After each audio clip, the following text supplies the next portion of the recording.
Check 1, 2. Check. Yeah, it looks like the audio is working. What's up, everybody? Let's get this thing going.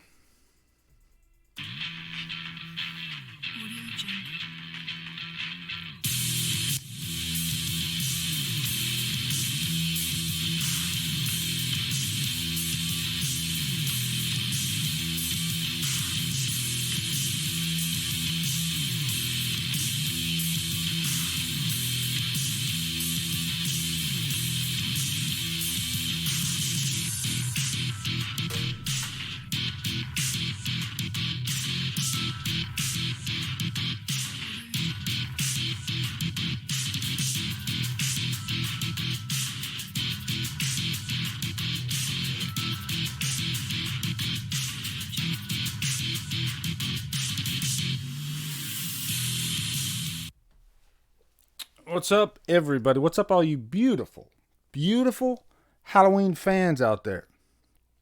How's everybody doing? Mic check 1 2 1 2, as CJ Kid says. Oh God, just another impromptu. You know, I got so excited because yesterday I announced the Halloween Kills is coming with this Friday night, and I got home from work and I thought, I need to edit this top 10 pandemics.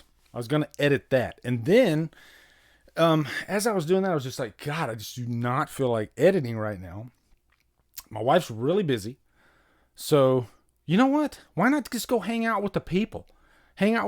So I told myself, you know what? I'm going to go do just a quick Halloween AMA just to kind of add on to the official announcement. And then I noticed that my good friends from We Watched the Movie are doing one of these tonight too. So I'm not gonna like bleed into their stream. I think they're going on at 9:30. So that gives us a good hour together. And then you can hop right over to We Watched the Movie. So you get a lot of Halloween AMA content tonight. How is everybody doing? How are you guys doing? Let me take a breath. Jesus, it's hot in here. I had to I'm telling you guys, throwing all this stuff together it's not easy sometimes, because I said, you know what, I'm going to challenge myself. Can I do this in 15 minutes? That's what I said. If I can do this in 15 minutes, that's got to say something, right? I don't know what it's saying, but it's got to say something. So I ran into the room, set up my laptop, set up my little ring light here, all this stuff, threw on this little background, and boom, here we are. I was 5 minutes late, so it's not too bad. But all you beautiful people, look at it scrolling there. Let me give some shout outs here. Hold on. Let me get my bearings. Jesus, you guys get me so excited. Always get me so excited.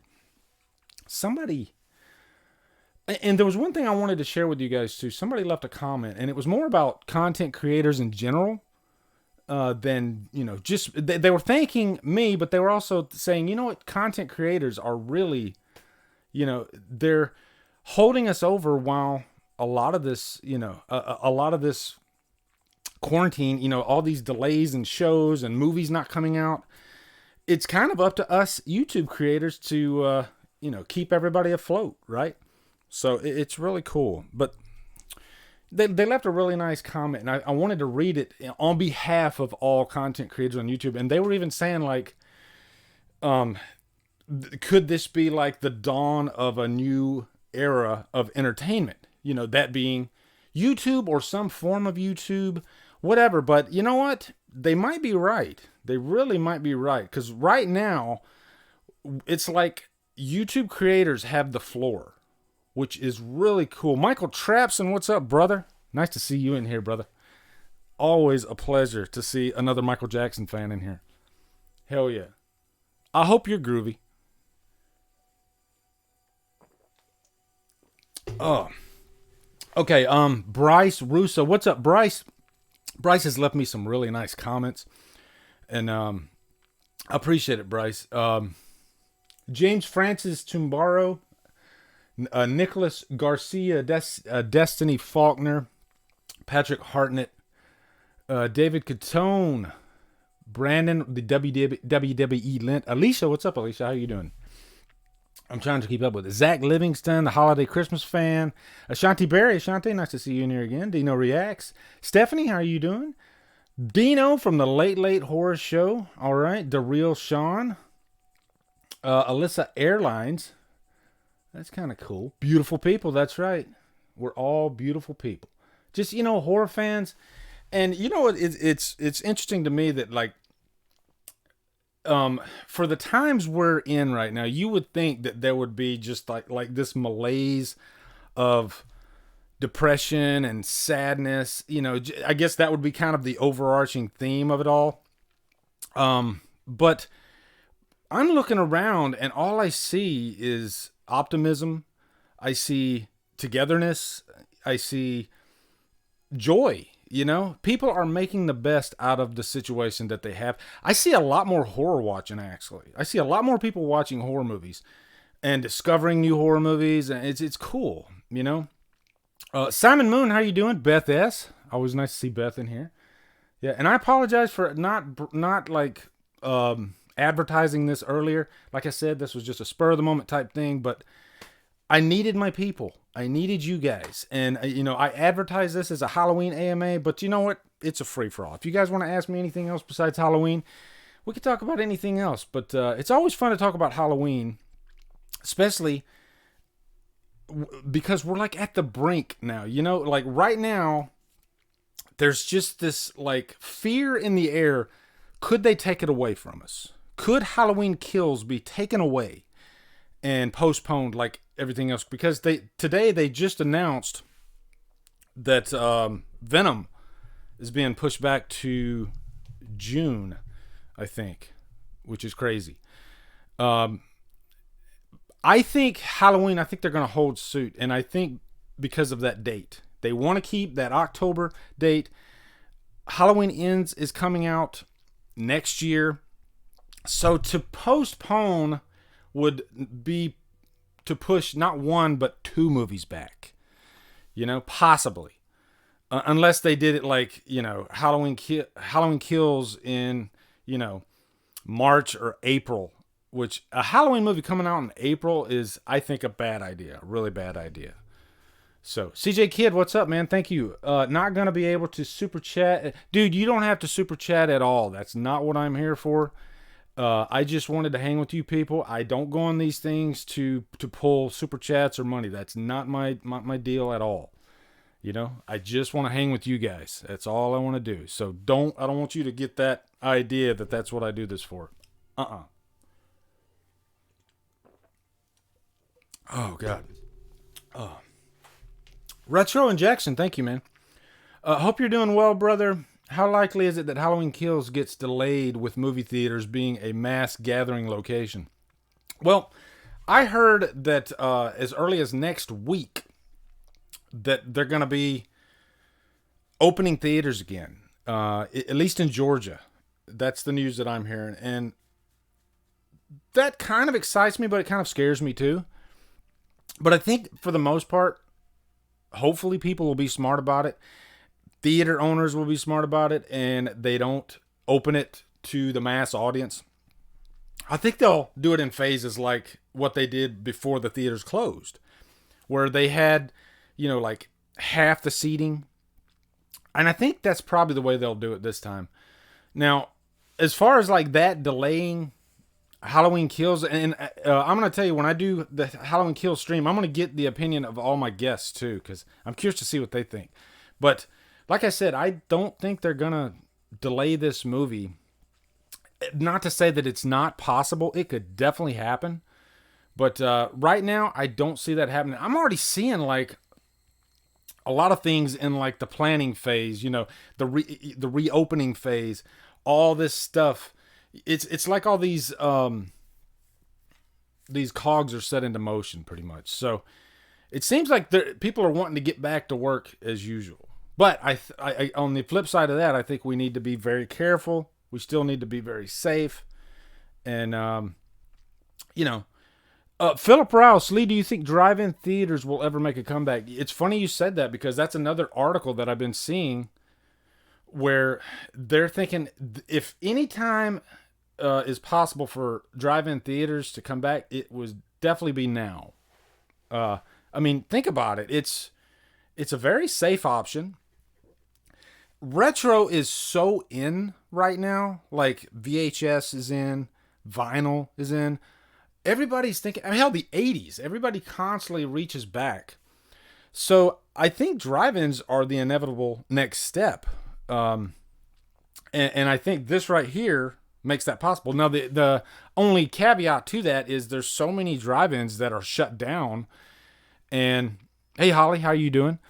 So it's tough to get these things back up and running. I mean, we're talking they would have to go and build, a whole new set of drive-in movie theaters. So, because like I said, like I did a video on an abandoned drive-in movie theater when I lived in Georgia, and this was just an old rusted theater screen.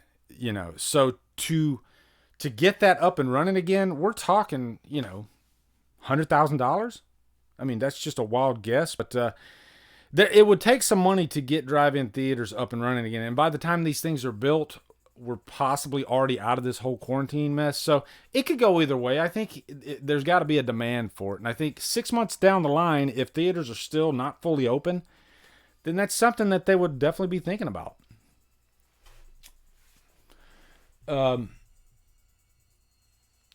Yeah, Beth's got a good point there, because a lot of things that are modern are terrible. People are craving nostalgia. They really are. I think, more importantly, people are craving original and good content. I think there's a reason why we go to remakes constantly, because the lack of great content out there. And I'm not saying there's not great content out there, but I don't think there's as much as there was in the 80s. In the 80s, every freaking week, we constantly had interesting, original content. People were constantly taking chances on things. It seems like now studios want to play it safe constantly, Crown the Empire. Thanks, man. Haley, just wanted to see how you're doing. Hope everyone is safe, and we love you. Watching your videos helps a lot in this quarantine. Thanks, man. Hanging out with you guys, it helps me, I'm very antsy during this whole thing. I'm constantly trying to stay busy because I don't want to get in that depressed mindset, so I like to just constantly stay busy. And, it is cool that the community is really coming together right now. I think the horror community especially, I feel like a togetherness, a closeness now that we haven't had in a long time. And I think this whole coronavirus thing is a big part of that. I was talking about it earlier when I started this thing. A lot of people are like, because they're stuck at home, they're seeking out horror. And there's not a lot of great new horror out there. So people are reaching back to the 90s, the 80s, hell, even the early 2000s. There's stuff out there. And so it's kind of like a resurgence of horror. So I think it's cool. I think it's really cool. Let's see. David Newton, unsightly vinyl remakes are lacking in originality at the same time, though, Lee. Yeah, they're definitely they're not original at all for the most part. And I see what your point is there. You can make a remake and still make it feel original. Suspiria is a great example. The Suspiria remake is completely different in tone and feel than the original. And it might be the best representation of what you should strive for in a remake, if I'm being honest. So that's a really good point, actually, David. Holy shit, 138 of you guys. Hold on. Matt Malacochio, what's up, brother? He says, I made a serious point of my Halloween series not being a carbon copy. I wanted nostalgia, but not exactly. Yeah, I think that's the right idea. I think you want to throw in some interesting new ideas in there and, still keep those elements that make the franchise so beloved.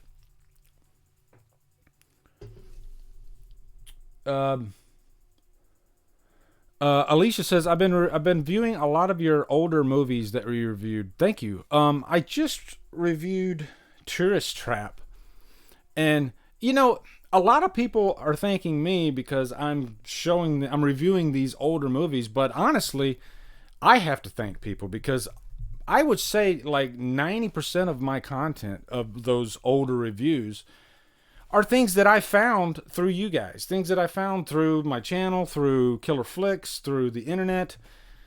If it wasn't for those avenues, I wouldn't be reviewing those movies, So I can't take any credit, really. It's just a willingness to try different things, Like, I probably would have never even heard of Tourist Trap if it wasn't for a lot of you guys telling me to check out Tourist Trap. And usually when I review something that's, from the 80s like that, or just, I guess, any decade, if it's something that really excites me, I want to talk about it and I want to review it. And that's what happened with Tourist Trap. I watched this movie.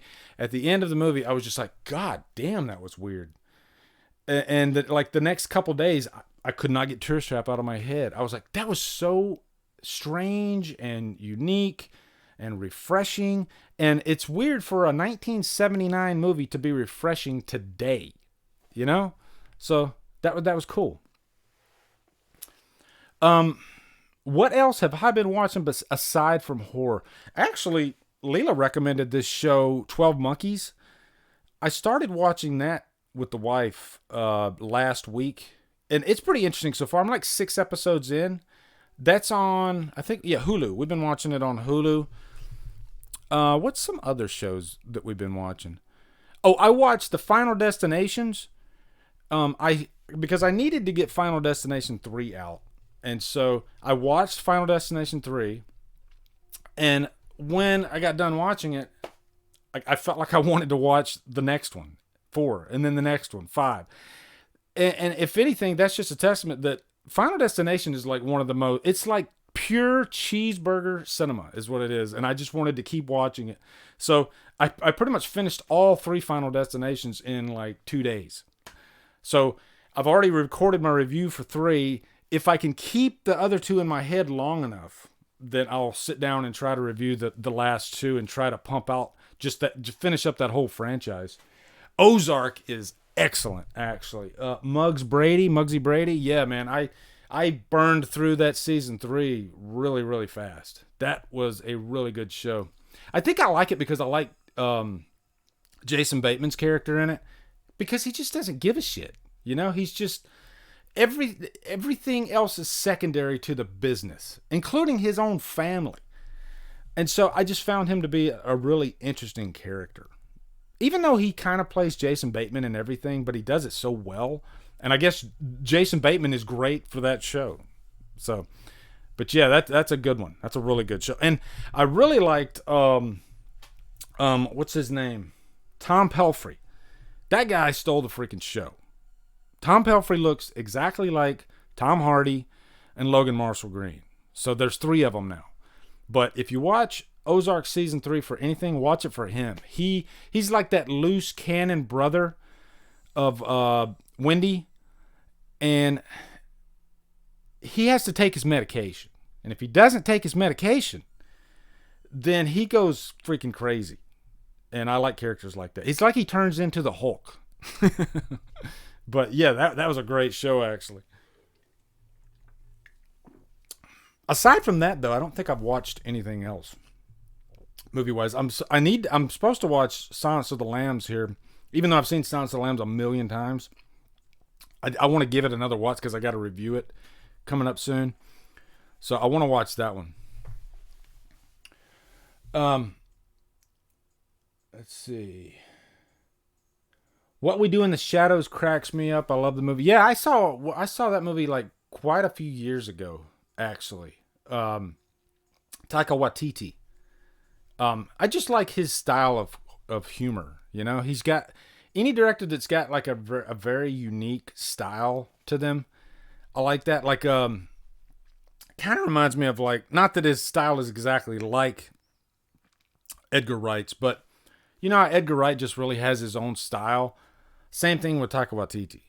He saved the Thor movie, the third Thor movie, because the third Thor movie felt completely different than the last two, and that's because Taika Waititi. Charty Dark, hey Drumdums, did you watch Rambo Last Blood? If so, what did you think? I first and foremost, I am a massive Rambo fan. I'm a Stallone fan through and through. I grew up a Stallone fan. There's Schwarzenegger fans out there, and then there's Stallone fans. I'm the Stallone fan. Still love Schwarzenegger, but I'm a Stallone guy. So, I love Rambo, that property Rambo. I love that character. I think he's so interesting. And what he did in the fourth movie, I thought was unachievable. To be able to come back like that and just completely kick ass and give us one of the bloodiest action films ever put to screen. I was in shock by how good it was and how thought-provoking it was because of what was going on in Burma at the time. So, anyway, I knew that there was a script out there for part 5, even though that script was originally supposed to come out first before the Burma script. But anyway, he used it in 5, with the Mexican drug cartel and all that. It's flawed. It's not as good as the last movie. It's okay, but I didn't really like the relationship between Rambo and I guess his live-in family that he had there. Like, I think they needed to work on that relationship a little bit better, because I'm trying not to spoil anything, but there's a part in the movie that should be extremely, extremely emotional, and the actors did try their best, but I don't think we as an audience were there with them, because it wasn't built up to that point. So when this particular scene is happening, I'm just like, why am I not caring? And this is a Rambo movie. I love Rambo. So why am I not caring? So that is my big problem. It's got a major problem in the character department. But having said that, the last act, I mean, that saved the movie for me. It was pretty much, I guess, the Home Alone section of the movie, but it felt like a good slasher movie. They were on Rambo's turf, and it was bloody as hell, and he's just completely kicking ass. I loved that part. So it was a mixed bag for me. I think I gave it like a high humdrum or something like that, but they could have done worse. They could have done a lot worse, actually. So yeah, that's cool. Peter Maltese, hey Lee, I'm a 14-year-old filmmaker. 14 years old, that's cool. I'm writing a script for a Halloween fan film. It would make my day if you followed my Instagram, Halloween Slaughterhouse Movie.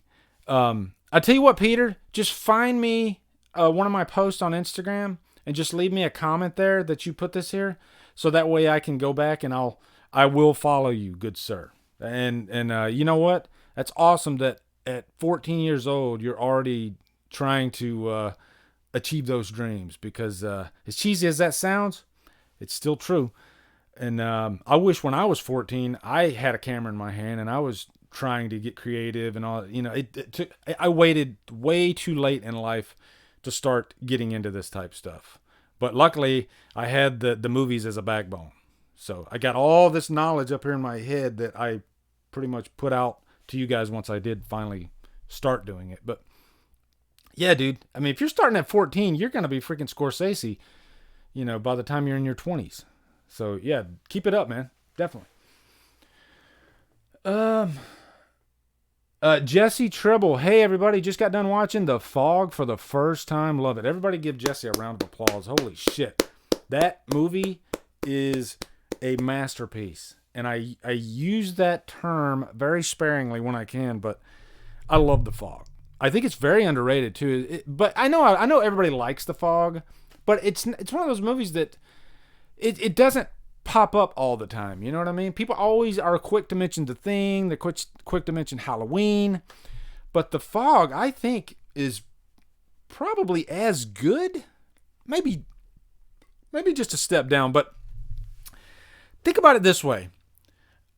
In terms of like a ghost story, which isn't my favorite subgenre of horror, it did a damn good job of making those ghosts feel touchable, feel real. Like they could reach out and punch a hole in your chest and grab your heart. I mean, there's that scene, and I know Carpenter did this in the reshoots, but there's that scene where they're on the boat and these ghosts, they, you know, I mean, nobody can do atmosphere like freaking Carpenter, right? And you got the fog just around these ghosts and everything, and they walk up to the fisherman, and no sound really. It was just a quick thrust of I think they had like a machete or something like that, but it was like a thrust right into his chest.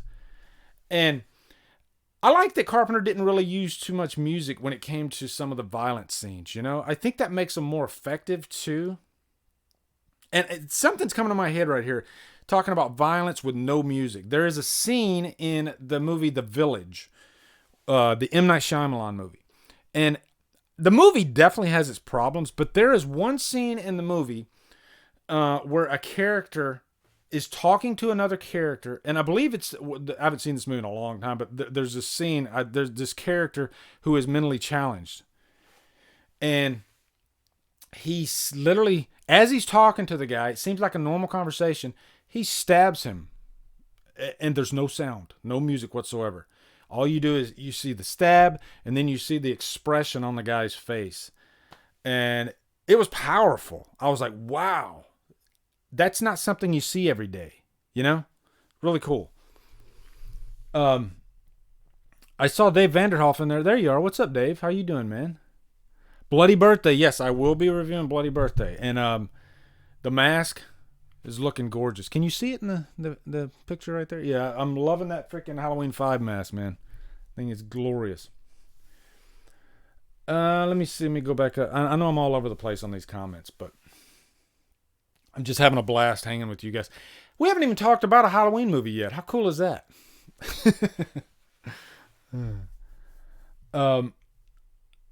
Holly Klein, last Halloween movie you recently watched. I'm thinking you're talking about the franchise and not the holiday. I'll answer both, actually, if I can. Now, the franchise, the last Halloween movie I watched. It's fun. I'm trying to think of what it was, but I can tell you, like the other day I was thinking, I really feel like I want to throw in Halloween 2018 again. Like I just feel the need to watch it. Like it's time again to watch it.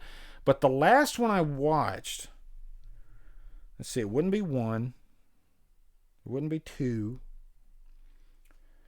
5. That's what it was. The last one I watched was 5 because I did the D-Watch for 5.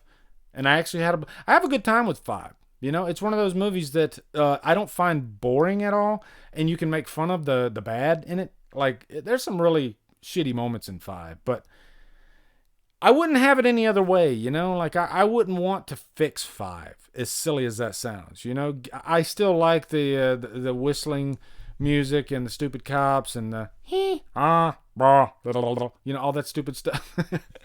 It just makes that movie unique, you know? Tony Scott, trailer for Halloween Kills, man. That's the burning question. You know, when are we going to get that thing? And really, if you think about it, ever since this whole pandemic quarantine thing started, I haven't seen too many new trailers, at least for bigger movies. So, kind of strange. Like it's like every studio's holding back their trailers. No Venom trailer, and it scares me. It does scare me. Let me hold on. Sometimes it'll hide your comments. Somebody is hold on. Let me go up to this question. Hold on. Oh yeah, Tom Ungren, what's up, man? He says, "Do you think Vincent DiSanti would really fucking kill it if Paramount hired him to do the next Friday movie if we ever get it?" Absolutely, and I think this Never Hike Alone in the Snow looks so damn good and so promising, and I haven't even seen a trailer yet. But, I mean, one thing that we've been wanting for ages and ages and ages is a Jason movie in the snow. You know, it's weird. It's like the fans want this so bad. If the fans scream and yell so loud for something, you'd think the studio would listen. But no. So thankfully, people like Vincent DiSanti are keeping the franchise alive. They really, really are. Stay Metal Ray, what's up, brother? That's a hell of a guitarist right there, guys. Check out his channel, Stay Metal Ray. kick ass. One day we're going to do a collaboration too. I'll finally get my drums set up and we can do that. So Holly just rewatched Halloween 2018. Cool. How did it hold up for you, Holly? You still liking it, or I can't remember if you really liked that one or not. Anyway, but I'm looking forward to watching it again. There are moments in that movie, and I think I have to give the score credit. There are moments in that movie that the score really makes whatever scene it is great, like really, really great. So, oh, what are you guys eating or drinking, or?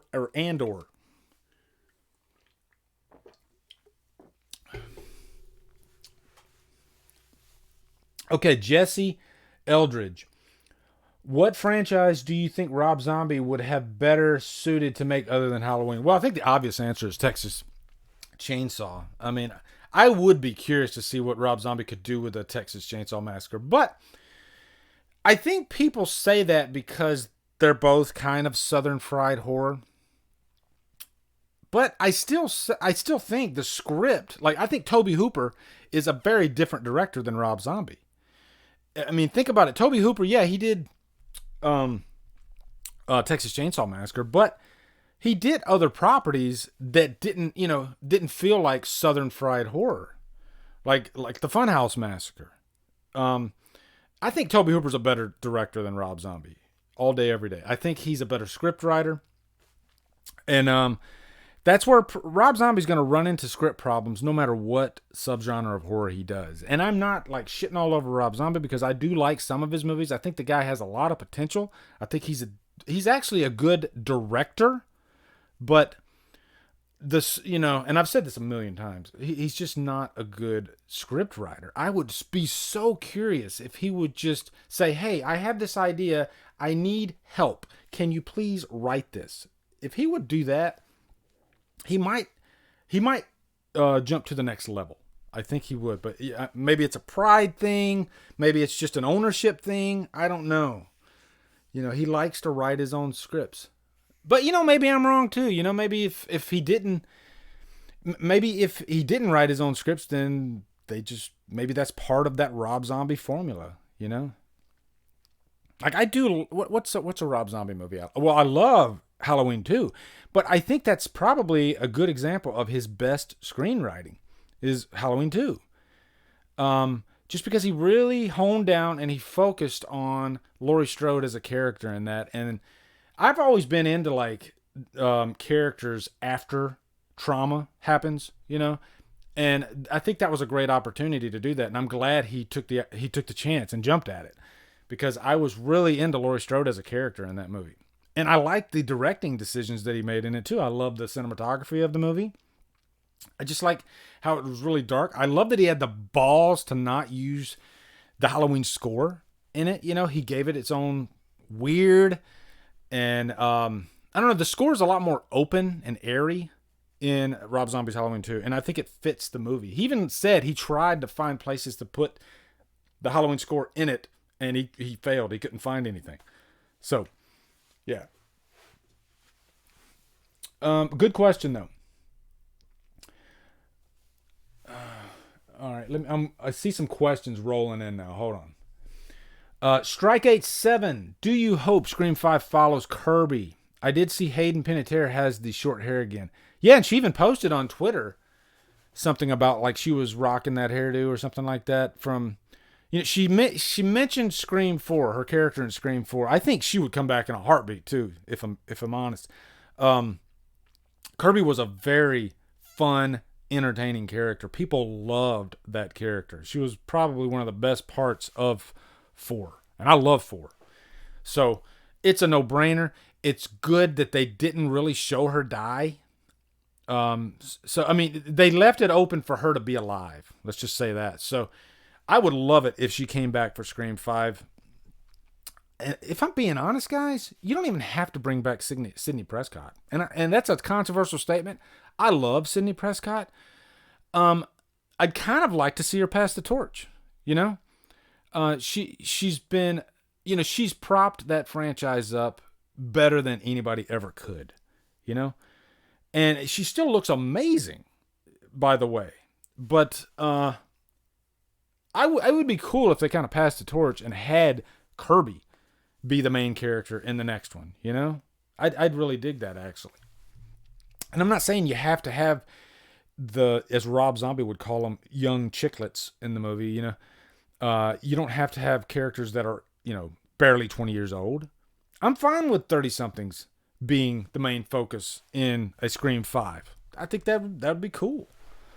So, but yeah, bring on Scream 5, man. I've been tooting that trumpet for years now. Please bring Scream 5 at a time when everybody was saying, don't dare do that. It's like dancing on Wes Craven's grave. I completely disagree with that. If you have a good horror property that has fans, why not? Why not bring it back,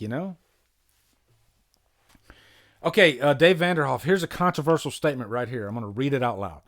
I don't hate the remake of The Fog. I think it's its own movie, and I don't compare it to John Carpenter's Fog, which is amazing. What I will say about that statement is you nailed it on that last part of it. You should never compare remakes to the originals, at least in a way that they make the originals not exist. Because the originals are always there, no matter how much you hate. As much as I hate Prom Night, the remake of Prom Night, I'm fine that it exists because the original's there. Now, talking about The Fog. What's up, John? Shape, how you doing, brother? Now, talking about The Fog, I will say, when I watched the remake, I saw this in theaters, opening night. I was excited. I was really excited as a Fog fan. It started off interesting. I liked the mood of the movie, especially like during the credits, They had me in the credits. I was really liking just that really creepy, eerie feel that they had going. And then I think the first character entered the frame, and I started getting annoyed. Really, I think the big thing, though, is the story, the plot elements. They tried to bring in this love story with basically the threat of the movie. I don't want to call them the villain because they were the ones that were wronged 100 years ago, so they came back. So what happens when you do that to the villain in the movie, the thing that's killing everybody? It makes you, I don't know, it kind of, there's a word I'm looking for here, okay?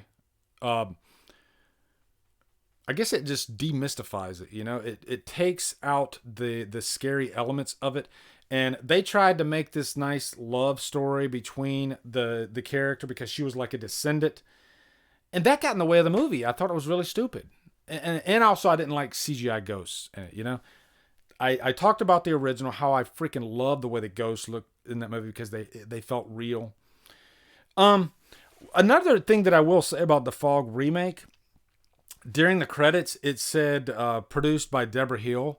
And I almost got a tear in my eye because I remember when this movie came out, Deborah Hill had just passed away before it was released. So this was the last movie with her name on it. And I really miss Deborah Hill. People don't talk about Deborah Hill at all to this day. Everybody talks about Carpenter, of course. Everybody talks about Michael Myers. Everybody talks about Loomis. But you know what? Deborah Hill was 50% of that script in the first movie. She was a big part of that production team with John Carpenter. And she produced the original Fog with John Carpenter, I believe. She produced quite a few things with John Carpenter, actually. She was script supervisor on Assault on Precinct 13.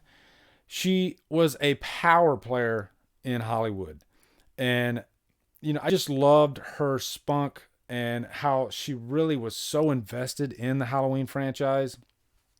And like I was saying about that's the first script, she was the one that was responsible for writing Laurie Strode and Linda and Annie, all that dialogue between those characters.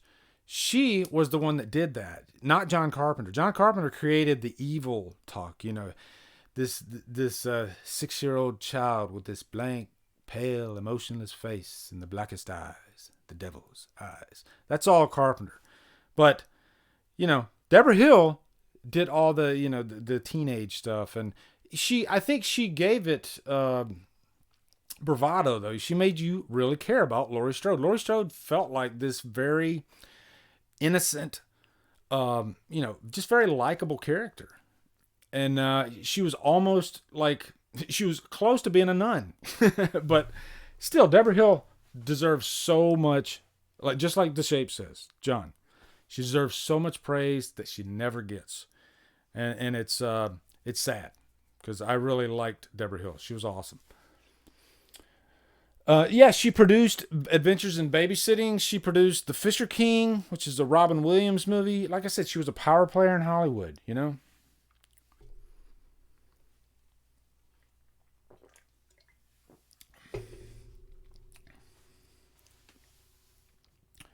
Junebug Films says, I still think it's so interesting that Walter Matthau was considered for Dr. Loomis. I wonder what he could have... Wow, you know what? I never knew that. I knew that Christopher Lee was considered. I knew that Peter Cushing was considered, which Peter Cushing actually... I think Christopher Lee would have been too much, too Dracula-esque. But Peter Cushing actually could have been a great Loomis. Now, Walter Matthau... I've always thought of Walter Matthau as a comedic type of actor, you know? I didn't think he had that dramatic feel to him like Donald Pleasance did, you know? Almost like an intimidating quality, you know? Like you really took Pleasance seriously in that role. I'll even say like Loomis, Pleasance didn't feel like he was acting. He literally felt like Loomis, you know? He felt like he... meant everything he was saying. When an actor can be so good that you forget that they're acting and you actually think they're that actual character, like De Niro, Pesci, in Goodfellas, I mean, that's not an easy line to cross, you know? Most of the time we can tell people are acting. Ooh, he's a good actor, but he's still acting, you know? But Loomis had that quality. He had that quality where it felt like he just fit right into that role perfectly. Yeah, Christopher Lee always said he regretted turning it down, for sure. Jimmy Hayes. Horror Union says, I like how Jamie Lee Curtis acknowledges the fact that Laurie Strode was Deborah Hill. That's a cool little anecdote, actually. I don't think I ever heard her say that. But that is kind of cool.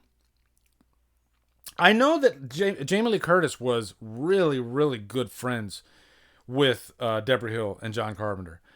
And she said when they split up, because after Halloween, they broke up because they were a couple. And she said it was like a divorce. It was like mom and dad split up and she had to like choose which one to go to. So she said that took a while for her to adjust to. But they were very close. Yes, Pleasance was perfect casting. Will Smith. Jean-Claude Van Damme was considered as Loomis. You know, I don't think I've ever heard that rumor before. Gotta be true though, right? He was considered for The Predator too. One of those is true.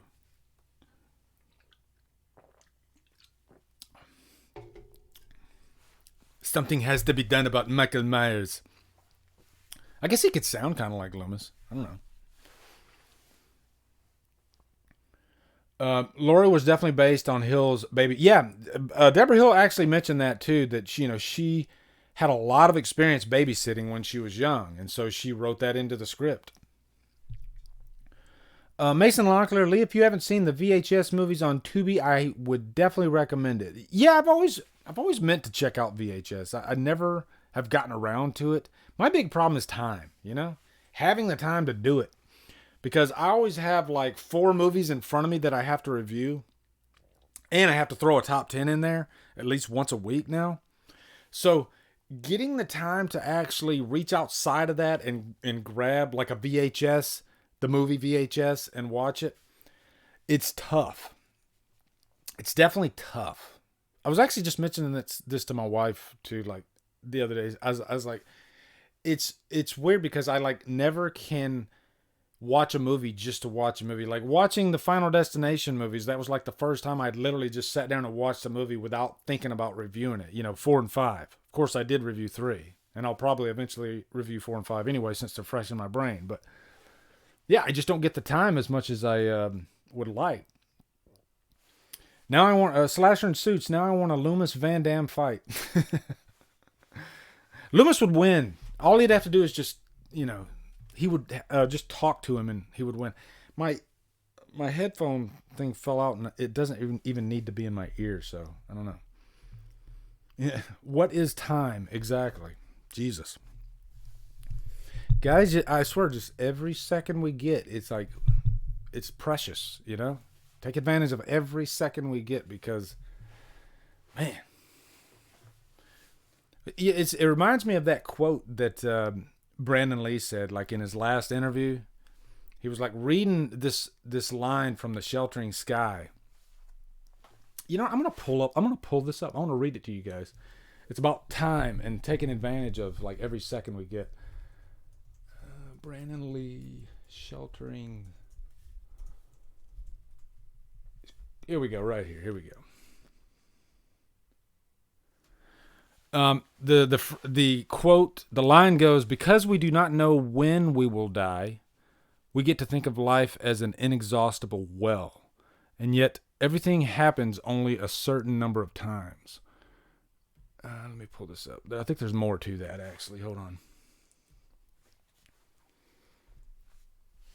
Let me Control F this bitch. Okay, here we go. I'll start it over. Because we do not know when we will die, we get to think of life as an inexhaustible well, and yet everything happens only a certain number of times. How many more times will you remember a certain afternoon of your childhood that is so deeply a part of your being that you can't even conceive of life without it? Perhaps 4 or 5 times more. Perhaps not even that. How many more times will you watch the full moon rise? Perhaps 20, and yet it all seems limitless. What a great line. Let me go back up here to you guys. How many more times will you remember a certain afternoon of your childhood? What the hell? That is so deeply a part of your being that... Okay, there we go. Okay, there you guys are. Yeah. Wasn't that great?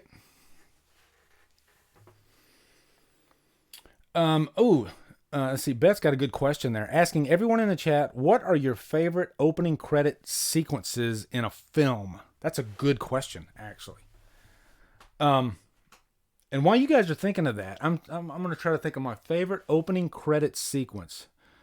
Halloween's definitely going to be on. I would even say like Halloween 2. I like that opening credit sequence even better than the first because of the music and because it goes inside the pumpkin and you see like the pumpkin opens up and then you see the skull. Not going to lie. I mean, it's hard for me not to say that scene because it's such an awesome scene. Bronco Juggalo, you came in at just the right time, buddy, because we got real deep. Like, real deep. Dead Silence opening credit scene. One I'll give you is the Seven. Not the Seven, but Seven. The movie Seven has a great opening title sequence. And I love how the credits at the end, they go backwards. That's kind of cool. And what's while you're thinking of that, what's a movie that doesn't have an opening credit scene? It just like starts. That's kind of, I think The Crow. The Crow doesn't have an opening credit scene. It just says Brandon Lee, The Crow, boom, and then it just starts. Let me see. Opening credit sequence faves, The Final Conflict, The Exorcist. Ooh. I don't remember The Exorcist, but on Instagram, I got a message from a guy on Instagram. He said that he just watched The Exorcist for the first time. And I was talking back to him and I was like, oh, cool. So, and I was talking about, I was really pumping it up. I was like, wow, that's like one of the greatest horror movies ever made. What'd you think of it? And he gave it like 3 out of 5. I was just like, holy shit. I mean, I respect your opinion on The Exorcist. And he's probably watching this. And I'm not making fun of him because everybody has. And you know what? I will say too, like younger generations or even people that have never seen like a classic like The Exorcist, when they watch it the first time, they might have a different experience with it than people that grew up with it, It's very possible, actually. I'm sure there's a couple movies that everybody loved that I saw later in life, and I didn't appreciate them as much. But I grew up with The Exorcist. It was one of the first movies that legitimately terrified me. And I think it holds up, though. I still think it looks amazing. And yeah, never remake The Exorcist. Oh my God, 3 out of 5 for The Exorcist? Jesus fucking Christ. I'm getting angry. Damn it. I have an Exorcist Funko too. Let me see if I can find it. Hold on just a sec.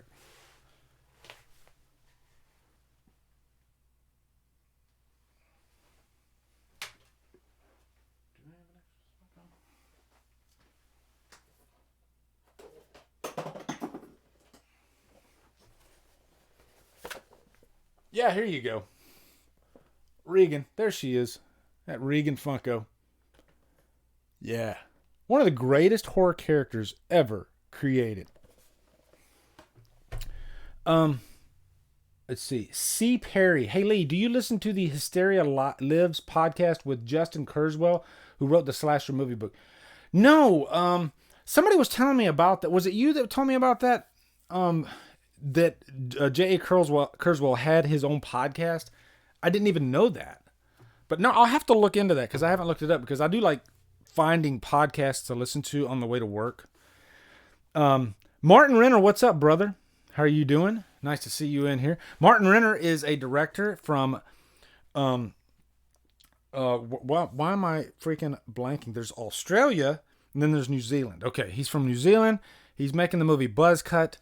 And he's going to have Donna Wilkes and the ever so lovely Linnea Quigley in there, which is going to be awesome. So look for that. But honor to have you in here, Martin. Always. Let me take a drink of my Monster.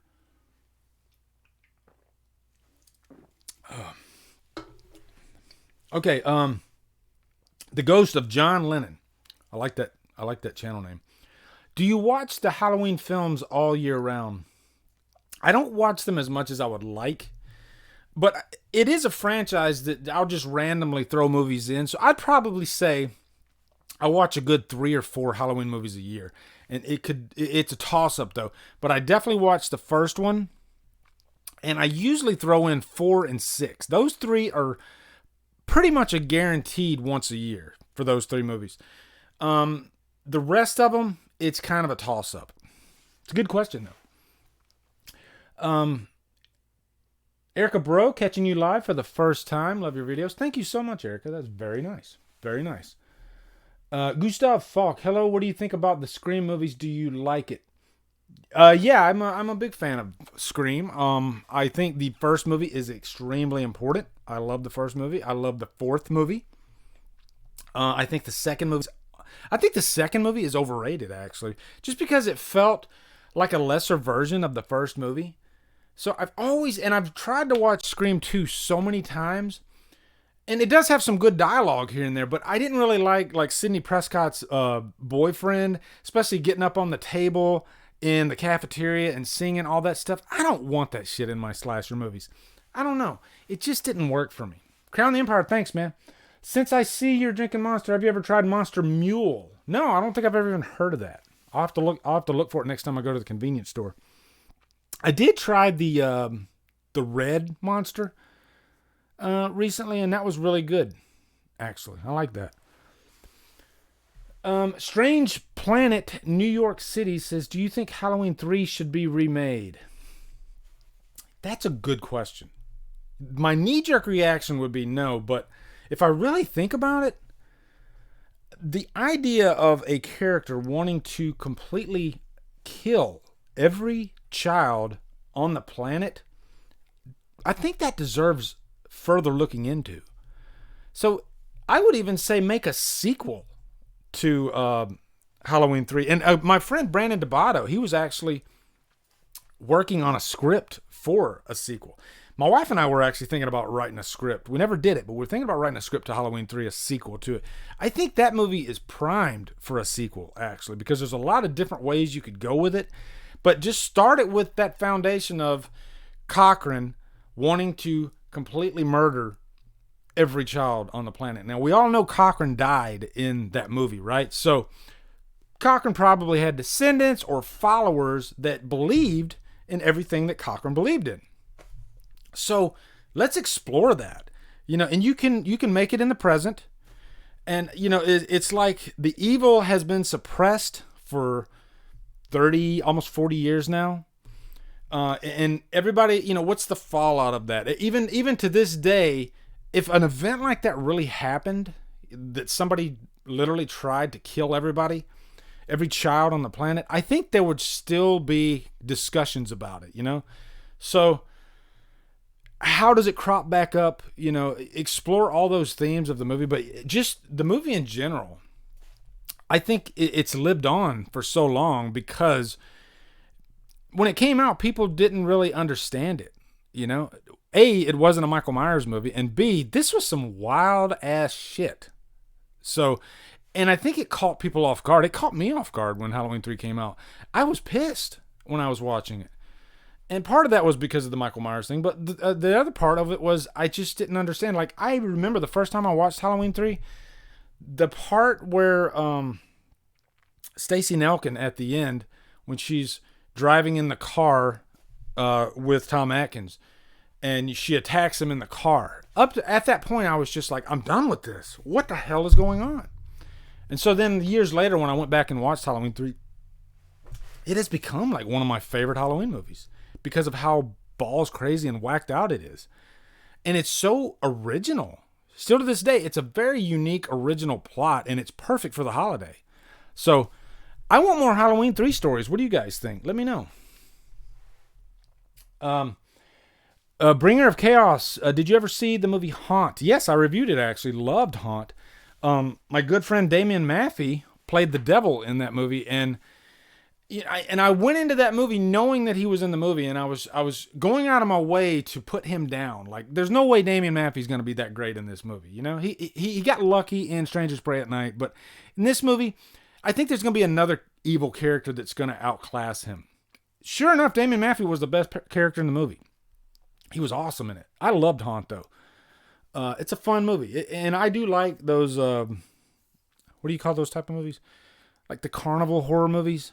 Like, I just reviewed Bloodfest.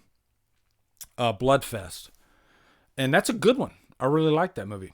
But yeah, I loved Haunt. It was good. Funny thing about Bloodfest is, and I'm not tooting my own horn or anything. It kind of caught me off guard. I got a tweet yesterday from the director of Bloodfest, and I didn't know that the director played the MC in the movie. And so in the review, I remember I stated that I didn't think the MC was as good or as memorable as Tony Todd was in Hellfest. I preferred the movie over Hellfest, but that was one thing about Hellfest that I liked better, is that it was Tony Todd. Even though Tony Todd didn't do that much in the movie, it's Tony fucking Todd. And so I didn't realize that was the director. And so the director, I guess he saw my review and he posted on Twitter. He was like, "Glad you liked the movie. And yes, I'm no Tony Todd." And I was rolling. That was great. And I replied to him. I was like, "Well, in your defense, we're all no Tony Todd." So, loved the movie. And I did. I loved Bloodfest. It was a blast. If I have a carnival horror movie, I want it to be bloody. And I didn't think Hellfest was that. Hellfest wasn't horrible, but I just think if you're going to make a carnival horror movie, go full Toby Hooper with it. You know what I mean? Jason Nike, how you doing, brother? Nice to see you in here. DJ Jones says, "I do not mess with the Omen movies. I was named after them." Oh, so your name is Damien. That's a crazy, that's a crazy name to give a child, Damien. But well, I guess Damian Maffey, his first name's Damien too. But I think Damien's kind of a cool name, if I'm being honest, though. Let me see. Hold on. What's Demi Glass? Hold on. Let me see. I think we had like a discussion going on within the chat, and if you guys are having a discussion without me, hold on. I'm gonna chase that discussion down. Hold on. Let's see. Unsightly Vinyl, no. So I'm going to go up to Unsightly Vinyl and see what he said. See? I mean, you guys are like a sewing circle. I swear to God, I got to keep an eye on you guys.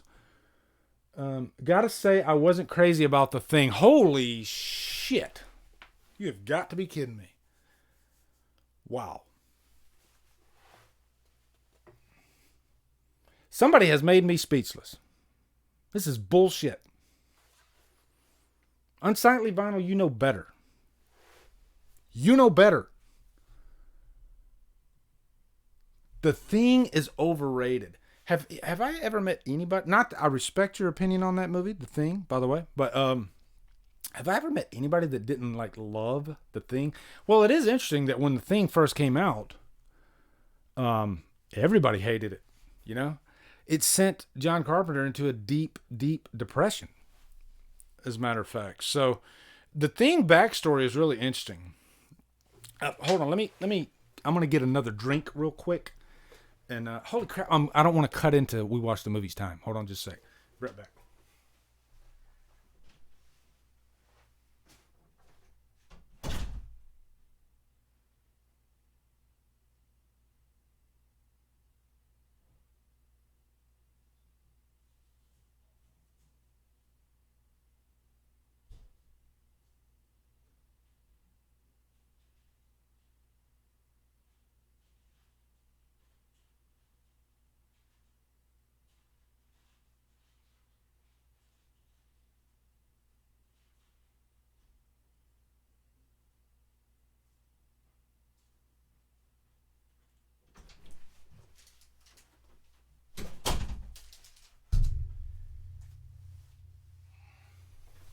Okay, I'm back. Hold on.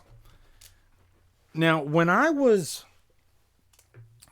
taking a public speaking class in the mid 2000s, and they said you got to give a speech, and you could do it on anything. And so I was like, oh my God, I'm going to talk about The Thing.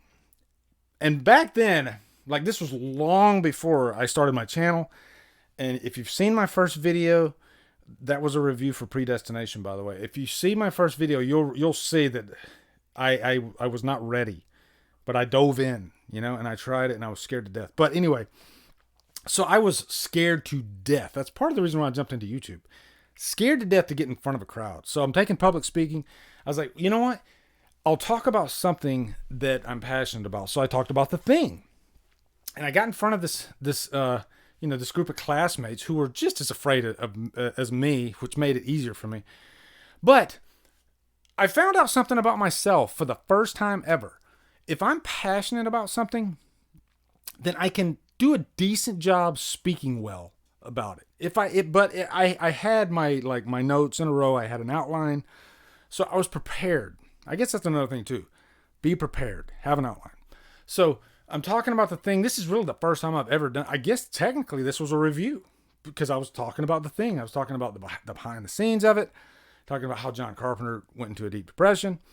And I was talking, the big thing I wanted to drive home about The Thing was how it is probably one of the most terrifying films ever created. And it was so terrifying and so ahead of its time that I don't think the masses were ready for it when it came out. And everybody was, they loved the sweet, cuddly little E.T. alien movies at the time.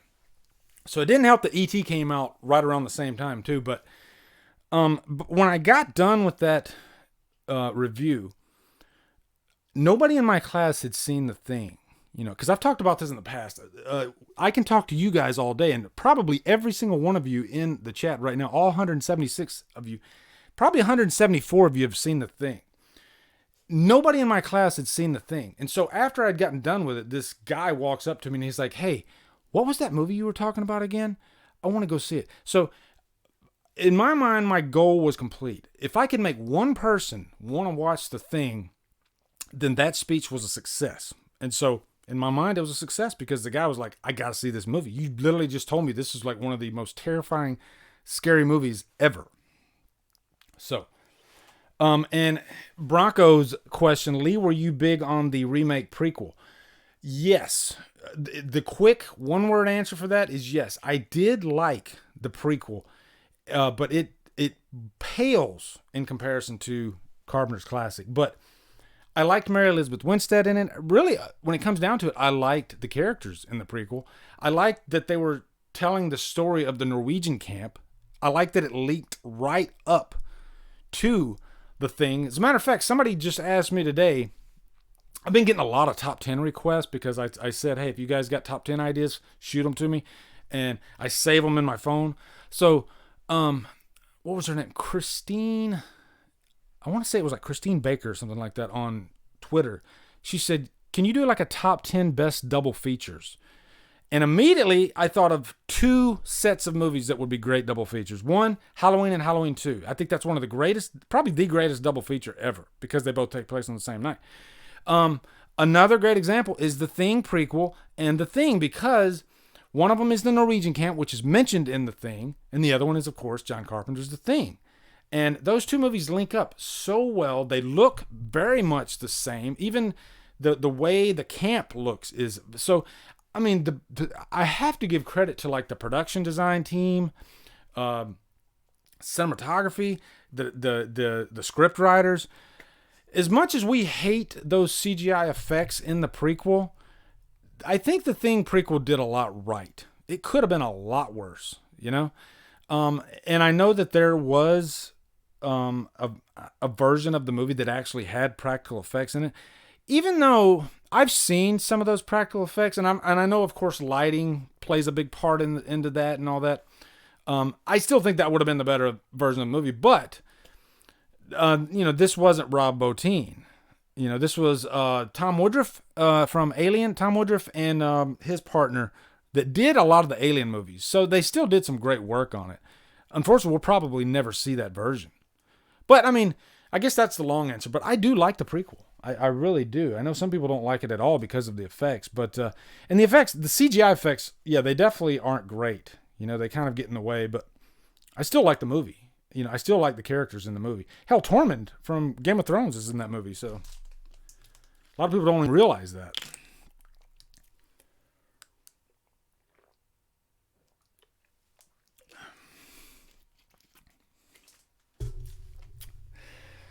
All right, so how are you guys doing? You guys hanging in there? It's getting close to time for me to, I guess, shut this thing down.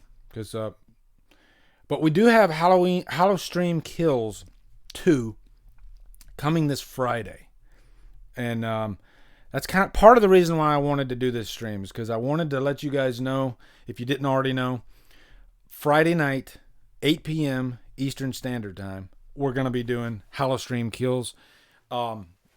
This has been a lot of months in the making, and finally it's here. Finally, we're doing it. Finally, I was able to get 6 people's schedules to line up perfectly, and we're all looking forward to it. We're looking forward to hanging out with you guys and just talking Halloween Kills.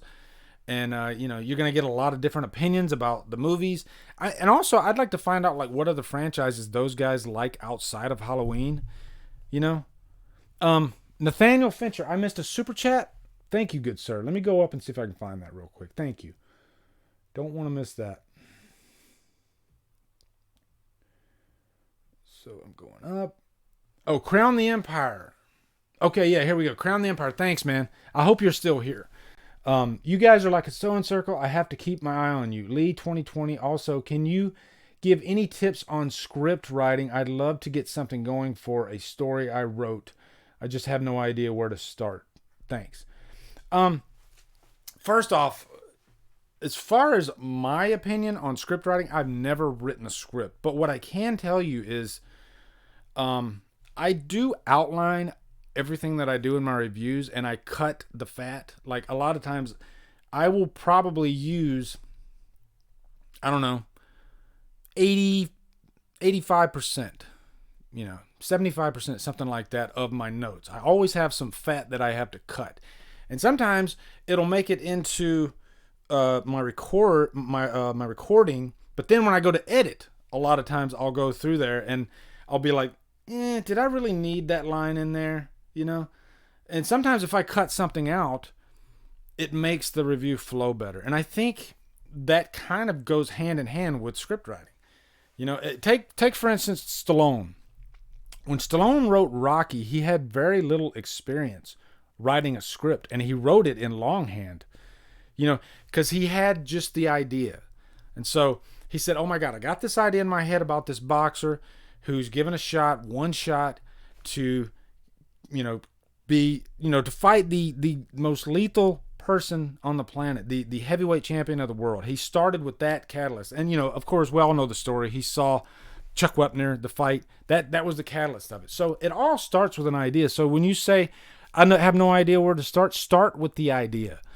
And where does the idea fit into the story? Is it the beginning of the story? Is it the ending of the story? Where does the idea fit into the story? So start with the idea, write that idea down, and then find the beginning, and then hopefully you got an ending and find the end. But Stallone, he said when he wrote Rocky, he literally just wrote out the whole thing in longhand, and it was horrible. He said it was, just completely unfilmable. One of the worst scripts you could possibly ever write, but it was there. He was happy because, okay, I finished it. The script's out there. Now what do I do? And then he just went into rewrites, and he just kept writing and cutting and writing and cutting.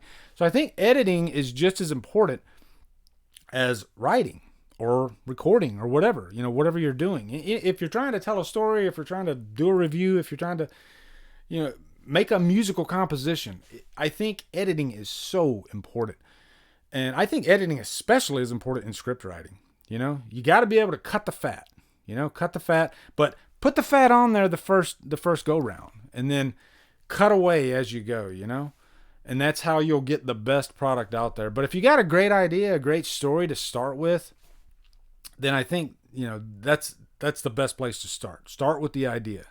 I hope that answered your question, good sir. Erica Bro, thanks for the live video and for saying my last name right. I hope I said it right this time. I get that rarely where I am. Can't wait to hear your thoughts on Halloween. Yeah, I'm looking forward to that too. Beth says Stallone wrote Staying Alive, so not sure he was super consistent. Yeah, exactly. I still to this day have not seen Staying Alive, by the way. No name calling in the chat. Uh-oh, what'd I miss? Lost Boys Bayous, thank you. Who's name calling, Holly? Are you guys getting to be a sewing circle again? Oh, there's a good one. Matthew Moochman, when will you do a horror collection update video? The thought of doing it is so intimidating because my horror collection is so massive right now that I feel like it would take me, this isn't me bragging, it's just the thought of just doing it, just, oh my God, it would probably take me 2 hours just to record it. Maybe one day I will do it though. I just got to find out a logistical way of doing it, because I remember I did like my DVDs, and I had to lug all of them. I basically took my because I have my DVDs in this big like coffee table chest with a lid. And so if you watch that video too, the complete DVD Drumdums DVD collection, you can watch that video right now. It's on YouTube. And you see me sitting right next to this chest, and I'm like hanging on the side of the frame. And I'm just literally grabbing each one, holding it up, talking for, 10 seconds about it, and then going to the next one. DVD and Blu-ray collection videos are, I don't know, to me they're just so mind-numbing. But if you guys want me to do one, yeah, I'll definitely consider doing it. But because I'm literally looking at my VHS collection right now. I got a shelf right here and a shelf right here, and the thought of pulling all those out to do a video, Jesus. But I did do a complete VHS collection video too. So I've actually got quite a few collection videos on. I got like a steelbook collection video, but I'm definitely due for an updated one. So thank you for asking, and I will definitely consider it. I will say that. Maybe it'd be a good Saturday project or something like that. Yeah, that'd be cool. Here's a nice question. Did you find being a dad easy? I found being a dad rewarding. I think that, and I think a lot of you are probably parents in here. I'm no expert, and I'm lucky that both my children ended up the way they did. I couldn't be more proud as a father than I am. Like, I feel like I'm the luckiest father because they made it easy. You know, they really did. And I gotta give my wife credit. I mean, that woman, she was and is probably the best mother that, you know, and I have to give her all the credit. She did such a great job with our children. But they're great children. They really are. And it was rewarding. It was fun. And I loved every second of being a father. And I do sometimes, you know, I think back and I miss when they were little.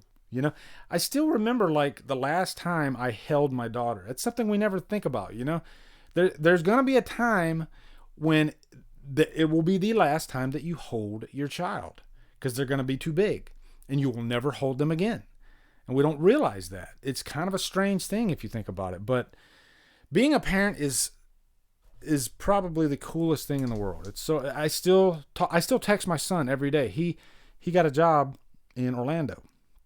And he's working in Orlando, and he loves his job over there. And we talk every day. He's my movie buddy. We used to go to the movies every weekend together. And I bought Rise of Skywalker, and I still haven't watched it since we saw it in the theater together. Because I told him, when you come home after this whole coronavirus thing, we're going to watch Rise of Skywalker again together. We're not going to, and we will sit there and critique movies together constantly. And you should hear my son. Like, I think he's better at this than I am. Like, we'll get done with a movie. We'll go to the theater.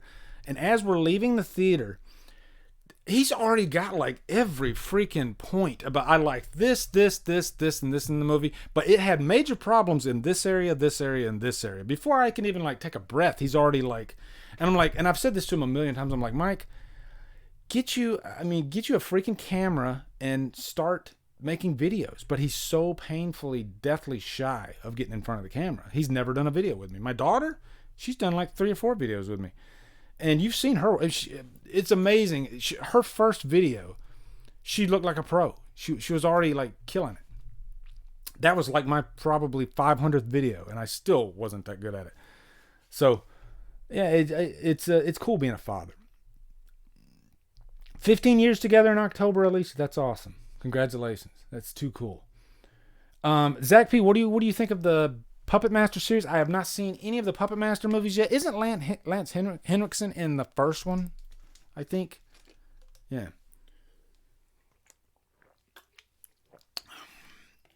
Yeah, 15 years is amazing. I have been married for 26 years now. I still can't believe it. I still remember meeting my wife. You know, we met in the military, and I was chasing a ferret in the hall at my first base in Denver, Colorado. And they were having a party in the day room at the end, and that's where I met my wife. And it still seems like yesterday. It's crazy that we've been married for so long, and I still have all those memories, you know? It's weird. It's weird. We got sentimental. Yeah, sometimes you do that in these freaking streams. I'm sorry. But, yeah. So anyway, guys, I'm really looking forward to Friday night, 8 o'clock. Make sure you guys are all here. Wolfman's Got Nards, Jimmy Champagne, Mike and Jay from We Watched a Movie, Dave McCray, all the big Halloween channels, or the Halloween channels I know of. I know there's probably a couple other Halloween channels out there, but these are the guys that I know that, you know. So we're going to have a blast. We're going to talk about Halloween Kills and whatever else we want to talk about and just hang with you guys. So I hope you guys all have a great night. And it's always hard to say goodbye to you guys. But yeah, you guys are awesome. So, and you know what? Oh, I didn't even realize this too, guys. I'm usually not a numbers guy either, but I am literally less than 200 subscribers away from 35,000. And I'll probably do like an AMA for that. But I mean, I'll say it right here. It's just amazing to me, you know, because and the reason I'm saying this, guys, is because if I can do this, then you can do this. If I can do this, then anybody can do this, because I still can't believe it. I still remember when I was close to 300 subscribers. And I was just like so tickled pink. I couldn't believe oh my God, I have like almost three. And I thought I was like big time. I thought I was, I thought I made it. And I remember calling my daughter. This is embarrassing to even admit, but I called my daughter and I was like, hey, Jessie, could you tell a couple of your friends to subscribe to my channel? I think at the time I was like 297 subscribers.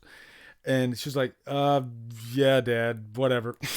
So she did. She's like, hey, I think she can post it on Facebook. Subscribe to my dad's channel. He's almost at 300 subscribers. That's cool. And so I was just like, wow. And when I reached 300 subscribers, I thought that was just the greatest thing ever.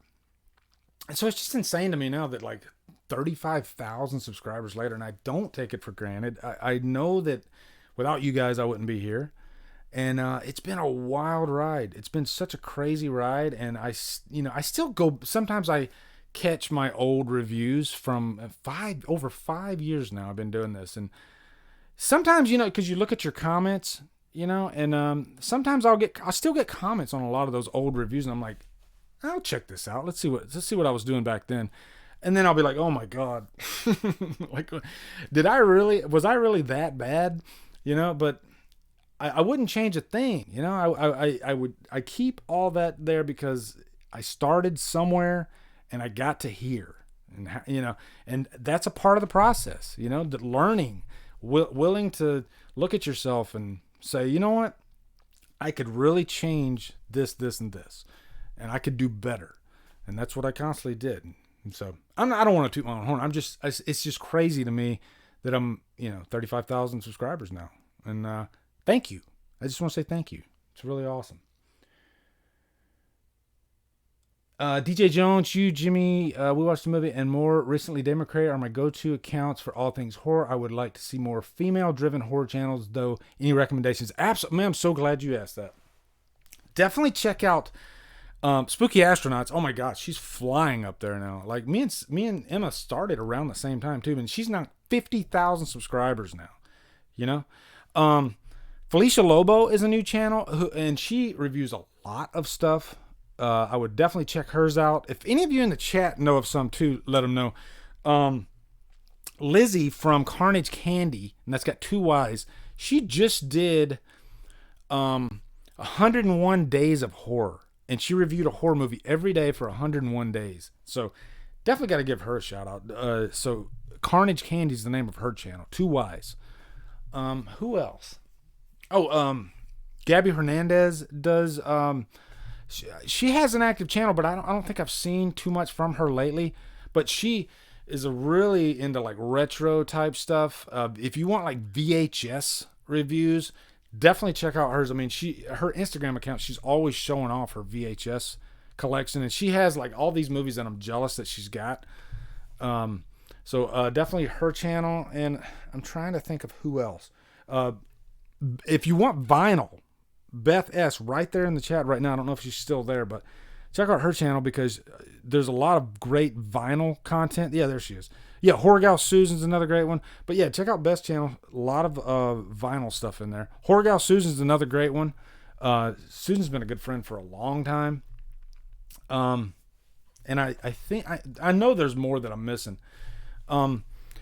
Andrea Subisati used to have a channel called The Bat Cave. I think the channel's still around, but she's the editor-in-chief of Rue Morgue magazine now. So she does more stuff with the Rue Morgue than her old channel now. So they have a channel for the Rue Morgue magazine, and she's usually on there. So that's another one too.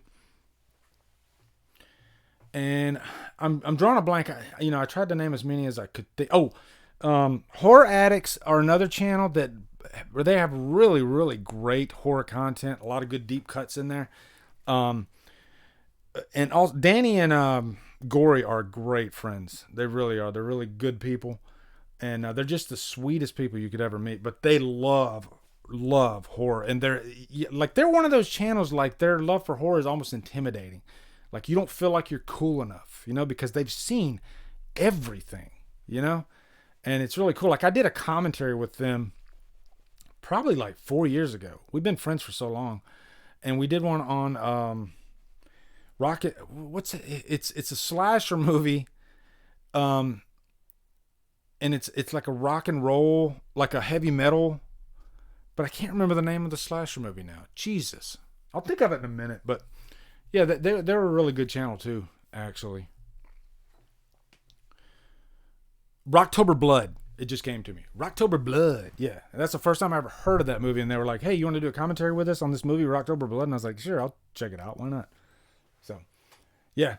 I think that's all of them I can think of right now. There's a lot of them out there. A lot of good female horror tubers that make great content, though. Okay. I guess, now, say I've already bled into We Watched the Movie's time. I didn't want to do that. So, go over to their channel from here. And tell them I said hi for me, okay? Tell them I said hello, and tell them that I said I love them. And what's the loving, touching, and fucking something like that. I don't know, but anyway, guys, I hope you guys have a great night. I will see you on Friday night, and I love you guys. Take care, everyone. And we didn't really even talk about Halloween that much.